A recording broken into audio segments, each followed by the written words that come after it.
தன் நினைவுகளிலிருந்து ஊக்கத்தை பெறுகிறார். நான் ஜெருசலத்துல வாழ்ந்த போது படிச்சுக்கிட்டு இருந்தேன். நான் ஒரு மொராக்கோ உணவகத்துல வேலை பார்த்தேன். அங்க அவங்க ஹரீரா அப்படிங்கிற சூப்பை வித்தாங்க. அதோட ருசி மசாலாக்கள் எல்லாம் அப்படியே எனக்குள்ள தங்கிடுச்சு. அவர் அந்த செய்முறையை மாற்றி சுயமாக ஒன்றை தயாரித்து அவர்கள் வழங்கும் மற்ற சூப்புகளைப் போல இதையும் சைவமாக்கினார். ஹரீரா எனக்கு விருப்பமான சூப்பா இருக்கு. இதுல வித்தியாசமான மசாலாக்கள் இருக்கு. இது கொஞ்சம் வெளிநாட்டு பொருள் மாதிரி இருக்கு. இந்த தரமான பெர்பர் சூப்பை தயாரிக்க நியூரெத் உலர்ந்த கொண்டை கடலைகளை வாங்கி அவற்றிற்கு நீர் சத்து தர இரவு முழுவதும் நீரில் ஊற வைக்கிறார். ஊற வைக்கப்பட்ட கொண்டை கடலையில் ஏற்கனவே உப்பு சேர்க்கப்பட்டிருக்கிறது. எனவே உலர்ந்த கொட்டைகளாக வாங்குவதால் சன்ஃபிளவர் கிச்சன் சால் அதில் உள்ள சோடியத்தை குறைவான அளவுக்கு வைக்க முடிகிறது. ஒவ்வொரு காலையும் அப்போது வெட்டப்பட்ட காய்கறிகள் வருகின்றன. ஒரு நாளில் அவர்கள் 375 கிலோ கேரட்டையும் 375 கிலோ உருளைக்கிழங்கையும் 188 கிலோ வெங்காயத்தையும் 40 கட்டு செலரியையும் பயன்படுத்துகிறார்கள். காய்கறிகள் முழு அளவில் தான் வருகின்றன, ஆனால் அவை ஸ்லைசரின் மூலம் வெட்டப்படுகின்றன.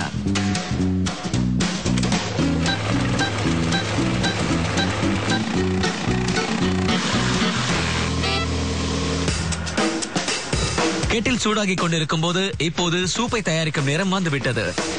முதல்ல மத்த எல்லா சூப்புகளுக்கும் செய்யற மாதிரி வெங்காயத்தை நல்லா வதக்குறோம். பிரெஞ்சு மொழியில் சாட் என்றால் தாவுவது. இந்த முறையில் உணவு எண்ணெயில் இடப்பட்டு மேலும் கீழுமாக புரட்டப்படுவதால் இவ்வாறு அழைக்கப்படுகிறது.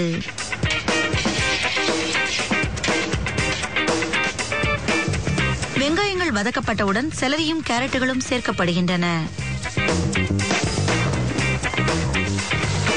வெங்காயம், கேரட்டுகள் மற்றும் செலரி எல்லாம் கலந்த இந்த கலவைக்கு மிரபாக்ஸ் என்று பெயர். சூப்புகள், ஸ்டாக்குகள் மற்றும் ஸ்டீவுக்கு உலகமெங்கும் இந்த மிரபாக்ஸ் தான் அடிப்படை பொருளாக இருக்கிறது.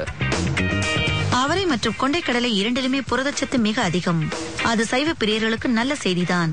ஏனென்றால் அவர்களுக்கு மாமிச புரதச்சத்து கிடைப்பதில்லை. முடிவில் துண்டாக்கப்பட்ட யோகான் தங்க உருளைக்கிழங்குகள்.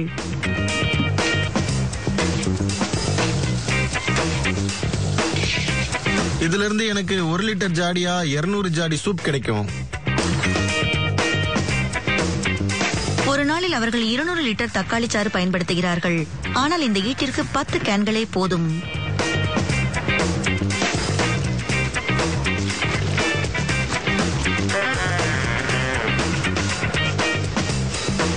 அதன் பின் அவர்கள் மஞ்சள் தூள், லவங்கப்பட்டை, சீரகம் மற்றும் அரைத்த கொத்தமல்லி சேர்க்கிறார்கள்.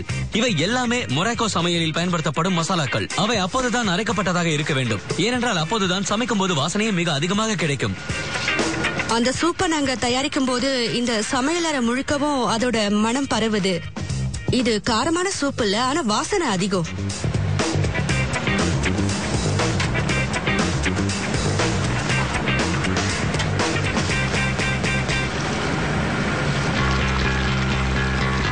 சூப்பை கொதிநிலைக்கு கொண்டு வந்ததும் அது 75 டிகிரி சென்டிகிரேட் வெப்பநிலையில் 2 மணி நேரங்களுக்கு நிதானமாக கொதிக்க வைக்கப்படுகிறது. முடிவில் சூப்பில் புத்தம்புது கொத்தமல்லி போடப்பட்டு சமையல் முடிக்கப்படுகிறது.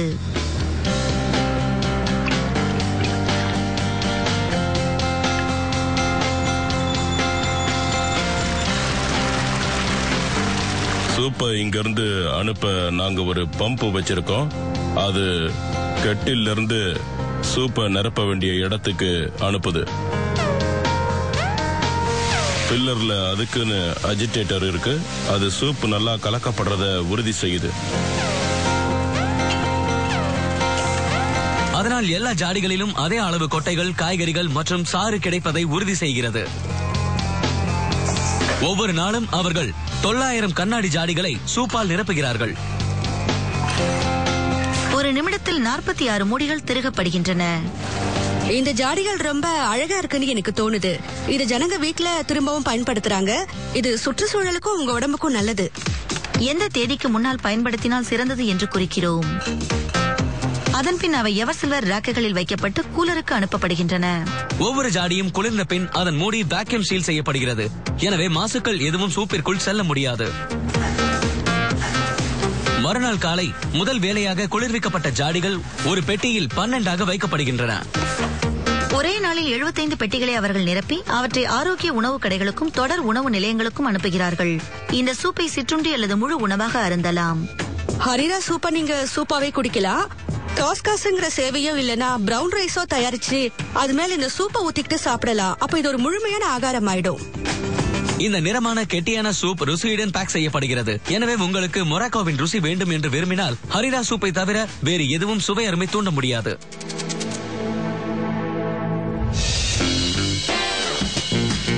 எல்சாண்டாவும் ஏவியும் எந்த பழத்தின் வகைகள்? ஸ்ட்ராபெரி.